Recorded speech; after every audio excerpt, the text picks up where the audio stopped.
Sejam bem-vindos a mais um vídeo. O meu nome é Pedro Rodrigues Ribeiro, sou psicólogo e na sucessão de um vídeo que eu fiz há pouco tempo sobre hipnose, EMDR e mindfulness, eu gostaria de explorar um pouco mais algumas das considerações pelas quais a hipnose, ou algumas das razões, melhor dizendo, que hipnose tem a visão que tem, especialmente por parte de profissionais de saúde.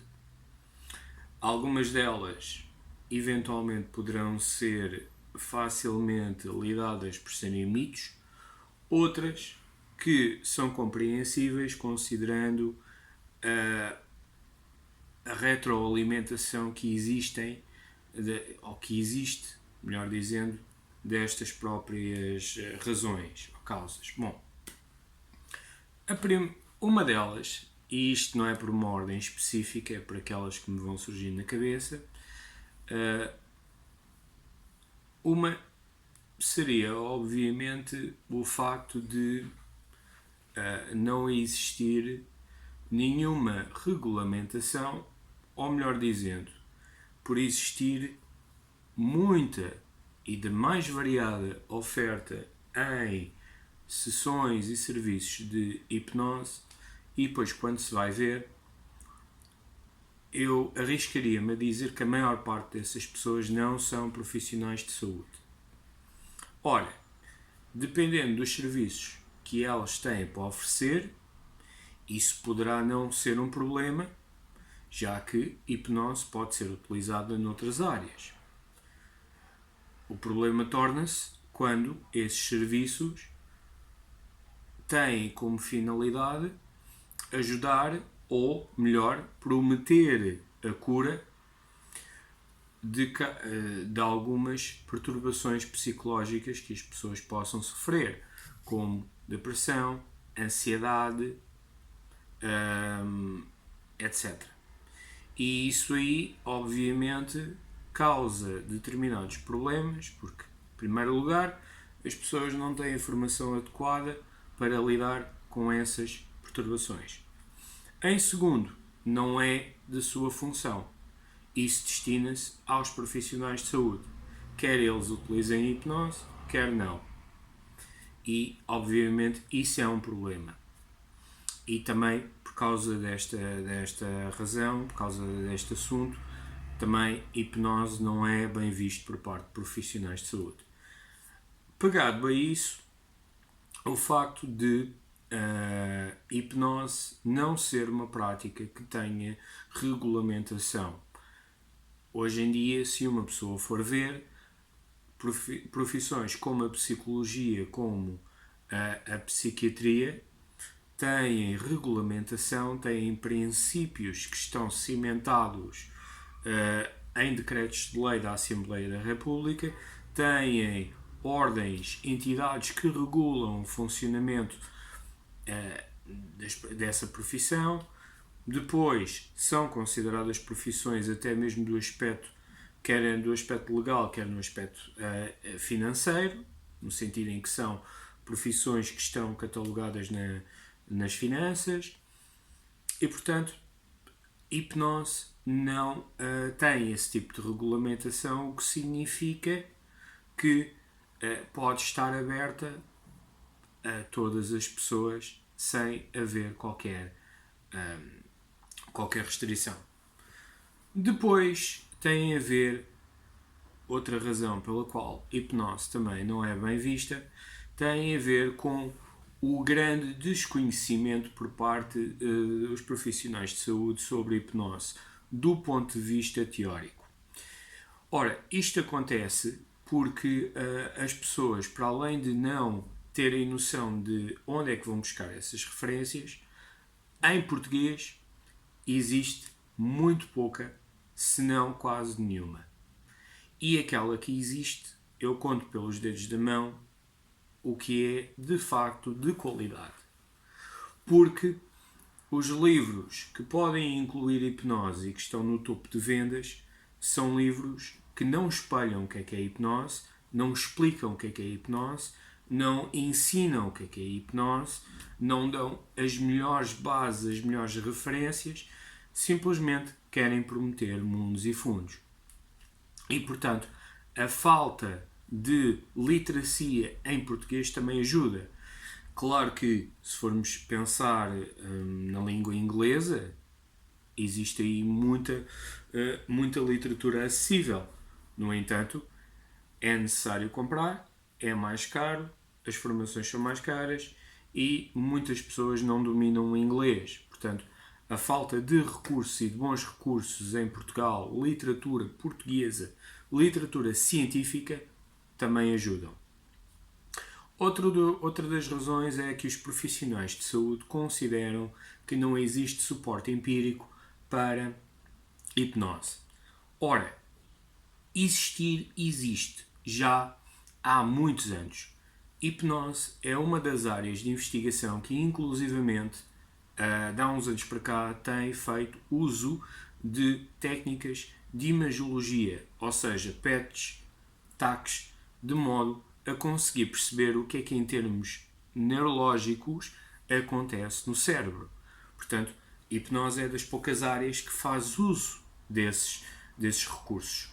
E mais, quase todas as intervenções, se não eu diria todas as intervenções que são estudadas em termos de hipnose, estão sempre associadas a modelos de terapia, nomeadamente o modelo cognitivo-comportamental, e a sua eficácia é sempre testada versus grupo de controle e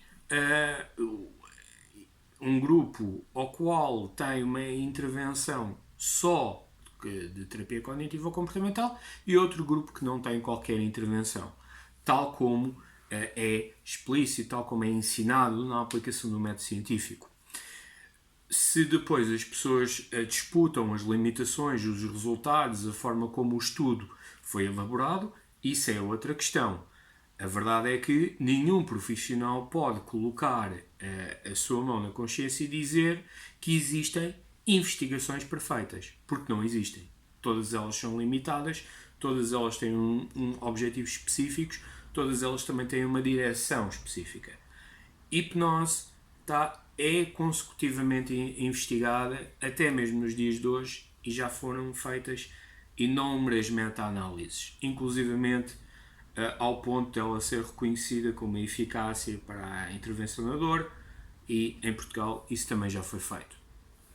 Depois tem a ver com a forma como a hipnose é consecutivamente demonstrada na televisão. É um facto. Infelizmente, os profissionais que são profissionais credíveis, profissionais de saúde, não vão à televisão falar sobre hipnose. Também é um facto que ou não tentam ir lá ou então não são convidados, porque aquilo que é convidado é aquilo que dá audiências. Alguém a fazer uma demonstração da tanga em programas de daytime é aquilo que é pretendido para as audiências, mas por outro lado, em termos daquilo que é a ciência e daquilo que é a terapia, é exatamente a imagem oposta àquilo que se pretende. Depois, a maior parte destes profissionais que são convidados a ir a esses programas não são profissionais de saúde. Ou seja, aqueles que dizem que são, não são. Aqueles que não dizem que não são, porque é verdade, também podem ter uma licenciatura, podem ter alguma basezinha em psicologia, mas para além de nunca terem seguido isso, não são profissionais que estejam regulamentados dentro da entidade que compete fazer essa regulamentação, que é a Ordem dos Psicólogos.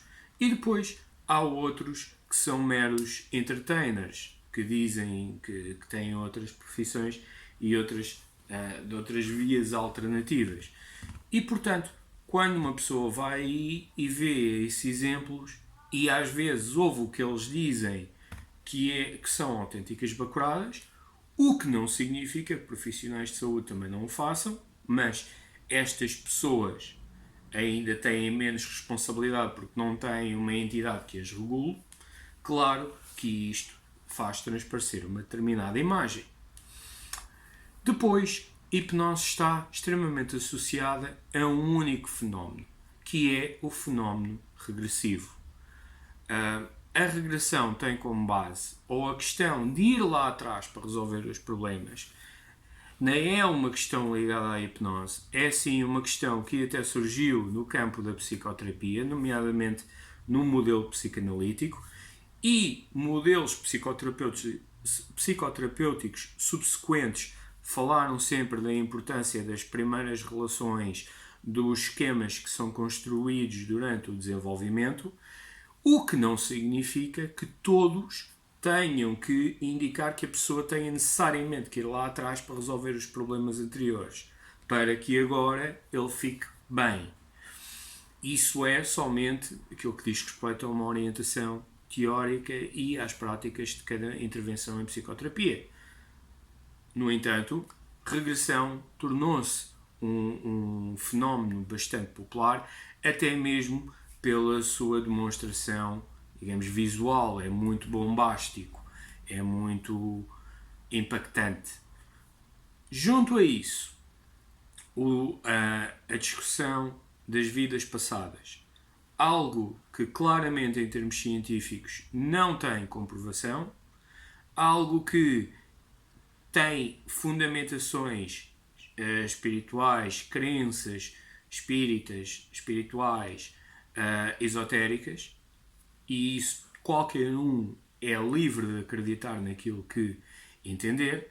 No entanto, quando nós avançamos para uma prática psicoterapêutica, uma prática terapêutica, por assim dizer, devemos utilizar meios que estejam comprovados pela ciência.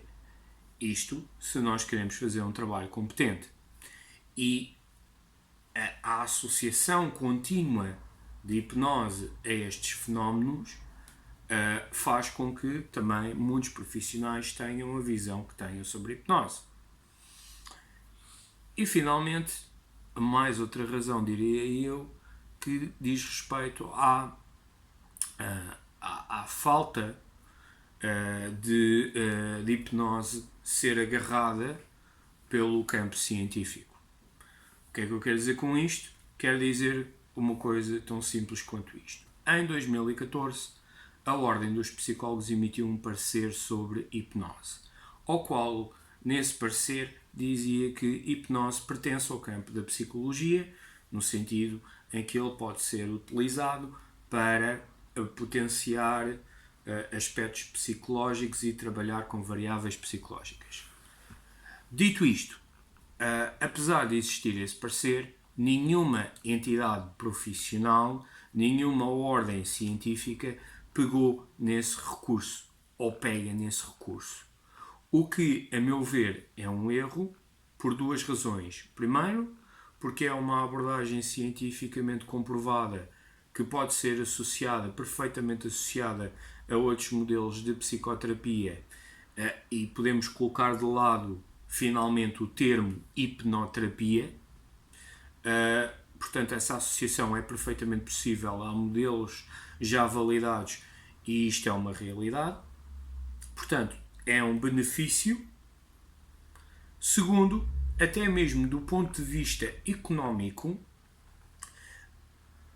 se uma entidade quiser fazer alguns lucros em termos de formação, o campo da hipnose é um campo que tem uma procura contínua por pessoas interessadas e, nos últimos anos, isso inclui profissionais de saúde. Isso inclui psicólogos, médicos, psiquiatras, enfermeiros. Portanto, existe um grupo de pessoas dentro das profissões de saúde que até está aberta a aprender hipnose. No entanto, essa formação deveria ser feita nas entidades que possam regular as boas práticas de hipnose e, sobretudo, feito por profissionais de áreas aos quais esses também estão relacionados. Se um psicólogo vier pedir formação de como se utiliza a hipnose em psicoterapia, então quem melhor do que outro psicólogo para dar formação sobre isso, já que, para além de ser da área, pessoas que se entendem, têm a mesma linguagem, têm a mesma experiência. Finalmente, Último ponto, que é a questão que muitas pessoas, em termos daquilo que é a publicidade sobre a hipnose, que é hipnose é para todos e dá para tudo, e digamos que é a sétima vinda, no sentido daquilo que é pura absoluta, que até regride, faz regredir as doenças mais dramáticas. Aliás, eu nem sei de como é que ainda ninguém veio dizer que hipnose cura o Covid-19 ou que faz regredir o Covid-19 ou que impede alguém de apanhar o Covid-19. Dito isto, hipnose não é para todos. Hipnose não deve ser utilizada com todas as pessoas. E, portanto, não cabe a um profissional distinguir esse ponto, fazendo uma avaliação cuidada. Vocês não têm que estar dentro da área de hipnose, mas podem saber o que é que ela é para melhor informar as pessoas. Muito obrigado por este tempo.